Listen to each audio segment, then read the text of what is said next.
I let you complicate everything, like puzzle pieces you rearrange. I wouldn't change it for anything, the way it's pouring, but I kinda need the rain. There's certain things that I'm letting go, like my with all of this, I keep coming to it and then saying, oh no, this is too complicated. we're going for broke, but I love this.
My first few weeks at Amazon were really kind of slow going. A lot of onboarding videos and getting proper permissions to have access to GitLab or GitHub repos, all that jazz. One thing that's kind of interesting about working at a place like Amazon is they use documents to outline their coding process a lot more than I've seen at other companies. So there's a lot less speculation as to how things are outlined and how they're supposed to work. You have to have that stuff very clearly defined before you really can start iterating on it here. So that's definitely something that is different from my previous internship. Another thing that's kind of unique is that I'm the only intern in my team. And my internship last year, there were like 30 of us all within the same room. Now it's just me and then a bunch of full-time employees, which is cool. There's a lot of learning experience to be had there, but any kind of coordination that happens with interns meeting up or hanging out, that's all based on us coordinating on Discord. So that's definitely different as well. I'm specifically working on EKS stuff, so Kubernetes related jazz. And one thing that's definitely very obvious, you have to make sense of a lot more moving parts than you do in other places.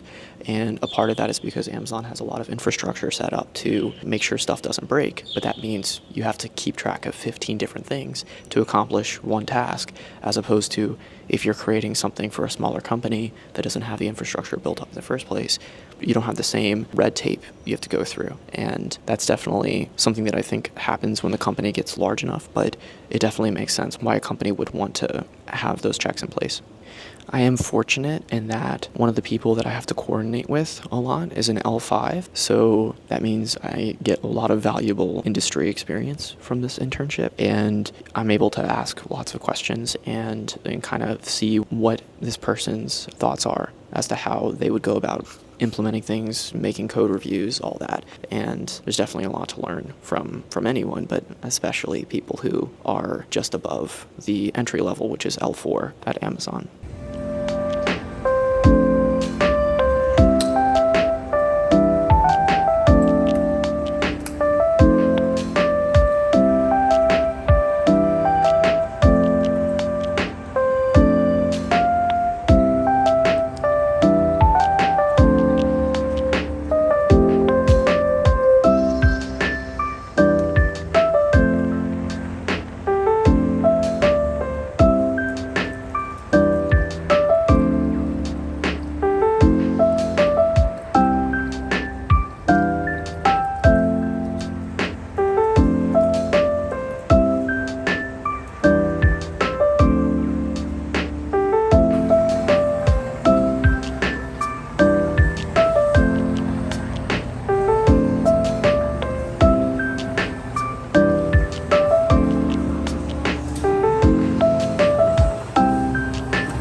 One of the interesting things about being placed in Austin specifically is that I think their thought process is to put interns in the same state and building essentially as their manager. And I believe this is also the case for any new hires that are currently being recruited into Amazon. They want managers to be near them. So, if an employee is in Seattle and your manager's in Boston, they'll want you to relocate to Boston to be close to your manager, at least at the L4 level, which is entry level. And this is also true for interns. It's a little bit funny because I was here for the first 2 weeks. I was doing mostly onboarding stuff, and then my manager had to leave out of state, and that's been at least 4 weeks of them not being in state while I'm here. So I think, the intent was for me to be present with my manager in the state where they were, but as it is, they kind of had to locate somewhere else for a period of time. That's a little bit funny. I don't think that was like an intended thing, but the irony is that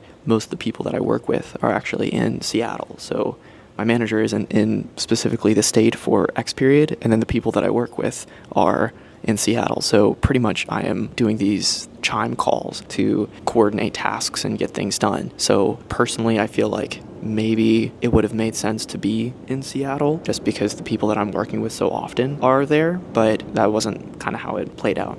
I can also say one thing that I never thought that I would do as a software engineer was use Vim. And anyone who does coding stuff, that Vim is something that you at some point get trapped into, probably because of some Git rebasing craziness. And the joke is that most people don't know how to get out of Vim. Like, the most frequently searched thing with Vim on Google is how to escape out of it, because it's not really intuitive.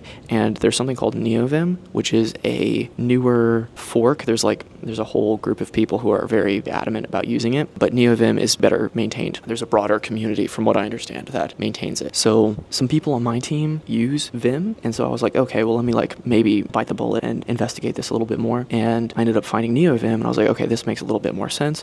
It turns out you can customize these things with Lua files and plugins, and you can make it your own VS Code, essentially, which is pretty cool to have your own integrated code editor within your terminal. So that's kind of a cool thing. And the more that I have researched it and incorporated various plugins from tutorials and all of this, I keep coming to it and then saying, oh, no, this is too complicated. Let me go and do something else.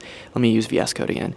And then I come back to it 30 minutes later because I'm like, okay, well, this is kind of challenging though, and it's fun. So it is a little funny because I am kind of getting used to using NeoVim now. And one of the employees who joined after I started my internship, he was new to the team. He and I got on a call and we were just discussing some of the project workflows. And I mentioned that some people on our team use NeoVim and that I do as well. And he was like, oh, okay, can you send me the documentation so that I can learn this as well? So I feel somewhat guilty because you never want to impose Vim or NeoVim on your worst enemy unless they're really into taking a step back and essentially not knowing how to use their keyboard for weeks or months. And now I am inadvertently promoting the use of NeoVim, and this new Amazon employee is taking time to learn this new editor. So I never thought that I would leave this internship with experience on how to use Vim or NeoVim, but sometimes these things surprise you a little bit. So one of the perks that I get to enjoy while being here is we have some telework